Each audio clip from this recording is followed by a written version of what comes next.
₹1,00,00,000 మాట చెప్తాను, కడుపులో పెట్టుకో. నీ సాక్ష్యం అలా ఉండాలి. ఎలా అంటే, నీవు యేసు రక్తంతో కొనబడ్డావు కదా. యేసు రక్తం కన్నా కాస్ట్ ఏంటి? యేసు రక్తం కన్నా కాస్ట్లీది ఏంటి ఇంకా? కాబట్టి నిన్నెవడు కొనలేడు. ఆమెనంటలేదు నువ్వు.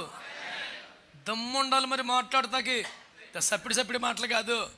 ఓయ్, యేసు రక్తంతో నిన్ను ఆల్రెడీ కొనేసాడు ఆయన. దానికన్నా కాస్ట్ ఇంకేమన్నా ఉందా భూమి మీద? మరి నేను ఎట్ట కొంటాడు ఎవడైనా?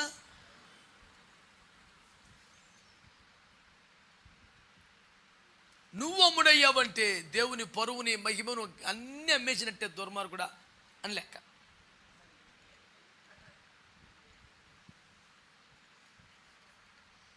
పదగా ఆమె చెప్పుడు ఎవడు చెప్పరంటారు ఇప్పుడు.